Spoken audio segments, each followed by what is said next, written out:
দেৰগাঁও চাৰিআলিত বাটৰ নাট আজি বিশ্ব নাট্য দিৱস উপলক্ষে দেৰগাঁৱত নৰ্থ ইষ্ট থিয়েটাৰ একাডেমীৰ অধীনত দুখনকৈ বাটৰ নাট প্ৰদৰ্শন কৰা হয়। কণ কণ ছাত্ৰ ছাত্ৰীসকলৰ মাজত মোবাইলৰ কুপ্ৰভাৱৰ প্ৰতি লক্ষ্য ৰাখি লগতে পৰিৱেশ সজাগতাৰ ওপৰত নৰ্থ ইষ্ট থিয়েটাৰ একাডেমীৰ মুখ্য পৰিচালক সীমান্ত ফুকনৰ দ্বাৰা পৰিচালিত মোবাইল ভাইৰাছ আৰু পৃথিৱীৰ অসুখ নামৰ দুখনকৈ বাটৰ নাট পৰিৱেশন কৰা হয়। বাটৰ নাট অনুষ্ঠানটিত বিশেষভাৱে উপস্থিত থাকে অসমীয়া বোলছবি জগতৰ বলিষ্ঠ অভিনেতা যতীন বৰাকে ধৰি বিভিন্ন গণ্যমান্য ব্যক্তিসকল। দেৰগাঁৱৰ পৰা মাধুৰ্য বৰাৰ প্ৰতিবেদন, অৰুণোদয় আছাম।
শ্ৰেষ্ঠ মানুহৰ এই কৰ্ম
আজি ৱৰ্ল্ড থিয়েটাৰ ডে উপলক্ষে নৰ্থ ইষ্ট থিয়েটাৰ একাডেমী দেৰগাঁৱত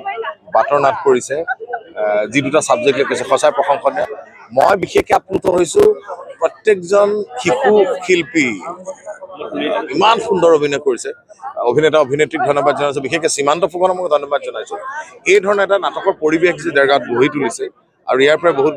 অভিনেতা অভিনেত্ৰী ওলাইছে, অসমীয়া ছবি বা চিৰিয়েলত অভিনয় কৰিছে। আৰু এই ধৰণৰ প্ৰচেষ্টা মই ভাবোঁ উঠি অহা প্ৰজন্মক আমাৰ সময়ত আমি যেতিয়া প্ৰথম অভিনয় কৰিবলৈ আহিছোঁ এনেকুৱা ধৰণৰ সুবিধা পোৱা নাছিল, কিন্তু সীমান্ত ফুকনৰ যিটো প্ৰচেষ্টা সেইটো সঁচাই শলাগিবলগীয়া আৰু গৌৰৱ অনুভৱ কৰিছোঁ আজি নাটকত উপস্থিত হৈ। আৰু ৱৰ্ল্ড থিয়েটাৰ ডে উপলক্ষে সমূহ